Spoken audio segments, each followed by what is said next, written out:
Les référentiels Habitat et Bureau durable du Grand Lyon sont des documents qui sont joints systématiquement depuis 2004 et 2006 à toutes les consultations lancées par la communauté urbaine de Lyon sur ces zones d'aménagement concerté, à l'occasion de cessions de terrains communautaires ainsi que sur toutes les opérations de logements sociaux.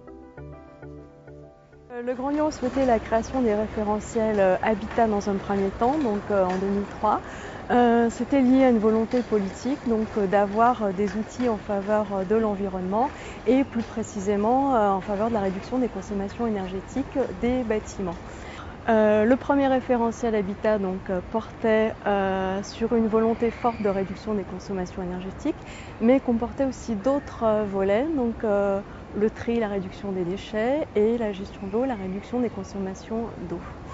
Il y avait une volonté aussi de généraliser les démarches de qualité environnementale du bâti, puisqu'on était vraiment aux prémices des labellisations HQE, donc le Grand Lyon a voulu s'inscrire dans ces démarches-là. On était en train de travailler sur un programme européen qui s'appelait le programme Restart et qui portait sur la qualité environnementale du bâti, l'efficacité énergétique des bâtiments et l'utilisation des énergies renouvelables. Et l'idée, c'était vraiment de passer à une phase de généralisation de ces expérimentations-là. Donc ce programme européen Restart avait été suivi par quelques bailleurs sociaux de l'agglomération lyonnaise et son objectif était de démontrer qu'on pouvait faire des bâtiments performants avec des coûts relativement limités, avec des surinvestissements, ce qu'on appelle des surinvestissements assez faibles. Et l'idée du Grand Lyon, aidée en ça par l'ALE, a été de dire il faudrait maintenant passer une phase de généralisation, tirer profit des retours d'expérience de ce programme européen et essayer de mettre en place de manière beaucoup plus généralisée et systématique l'application de démarches de qualité environnementale. Alors en 2003, nous n'avions pas encore de plan climat, mais nous avions quand même bien conscience qu'il fallait avoir une intervention sur la réduction des consommations énergétiques, sur l'efficacité énergétique des bâtiments. Et donc pour nous, ça nous paraissait une évidence de travailler sur ces sujets-là. Donc le volet énergétique a été le volet prioritaire des référentiels. Sont venus s'ajouter d'autres volets, notamment la gestion de l'eau et des déchets, et qui sont là liés à des champs de compétences du Grand Lyon. Alors la dernière raison pour laquelle nous avons engagé ces référentiels était en fait dans le but de lutter contre la précarité énergétique des bâtiments, notamment des logements. Parce que nous avions donc des experts qui à l'époque prédisaient une augmentation forte du prix des énergies fossiles. Donc on avait conscience que là il y avait un véritable enjeu, notamment pour le logement social, d'arriver à faire des bâtiments qui demandent un minimum de besoin d'énergie et donc qui permettent de réduire les charges des locataires. Donc l'idée de nos référentiels habitat et tertiaire était d'avoir toujours une réglementation thermique d'avance. Parce qu'ils étaient censés préparer les constructeurs et les bailleurs sociaux à appliquer correctement les futures réglementations thermiques. Donc le premier référentiel habitat a été produit en 2004 et en fait il anticipait la RT 2005. Ensuite nous avons une nouvelle version en 2006 qui anticipait la réglementation thermique 2010. Et puis la version 2009, la dernière, anticipait la réglementation thermique 2012. Donc ça a été le même cas de figure pour les bureaux.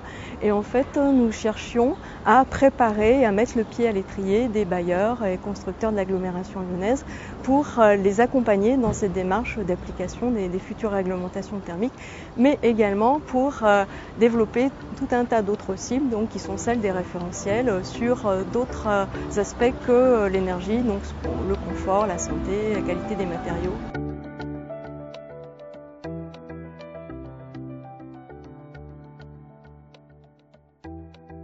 Dans le cadre des missions que lui a confiées le Grand Lyon, l'ALE a mis en place une hotline pour favoriser le transfert de compétences vers les acteurs du territoire. De plus, par une instruction technique, l'ALE appuie l'avis de conformité délivré par le Grand Lyon, validant entre autres les performances des opérations des logements neufs sous référentiel. Outre son travail de suivi et d'animation des référentiels, l'ALE assure également la promotion des référentiels Grand Lyon auprès des acteurs susceptibles de l'appliquer en diffusant de nombreux supports de communication. Suivons le guide au travers de l'agglomération lyonnaise. On est ici à la ZAC des Hauts-de-Feuillées à Saint-Priest, où des maisons individuelles et du logement collectif ont été construits tout en respectant les millésimes 2004 et 2006 du référentiel Habitat durable du Grand Lyon.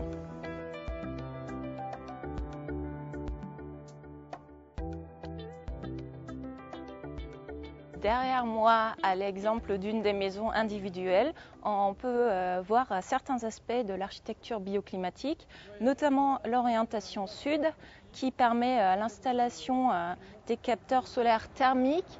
On voit très bien que la toiture a été inclinée de la même façon que les capteurs afin d'optimiser le rendement, notamment en hiver. Donc, les capteurs solaires thermiques permettent de faire de l'eau chaude sanitaire et du chauffage en hiver.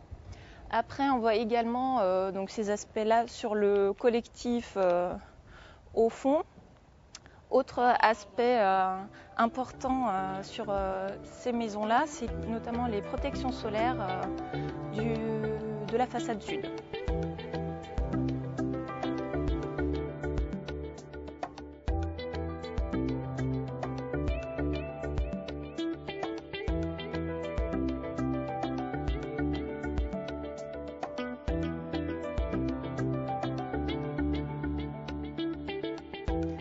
On est toujours dans la ZAC des Hautes-Feuillées à Saint-Priest, devant des bâtiments conçus en respectant le label Passive House, c'est-à-dire des bâtiments très performants avec un besoin en chauffage inférieur ou égal à 15 kWh par mètre carré par an.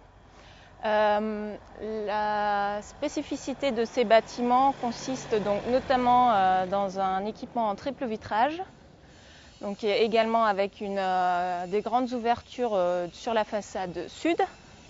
Les garages sont équipés d'une toiture végétalisée et les toitures des maisons sont équipées non seulement de capteurs solaires thermiques mais également de capteurs solaires photovoltaïques.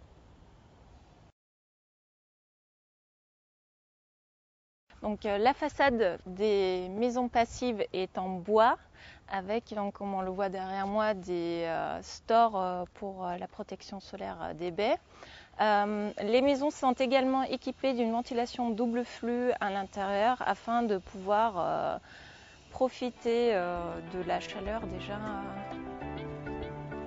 existante à l'intérieur de la maison.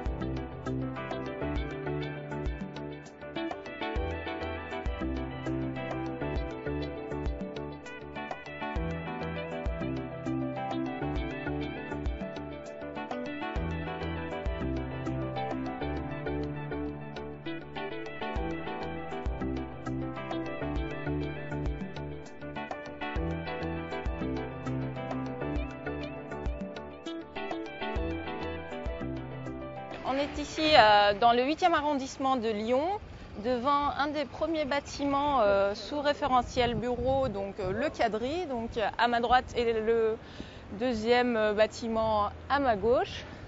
Donc dans la ZAC Vallée au sud, il n'y a pas uniquement des bâtiments de bureaux, mais également du logement collectif. Donc on voit devant nous donc un bâtiment sous millésime 2009, donc qui est actuellement encore en chantier, où on voit donc la pose de l'isolation par l'extérieur.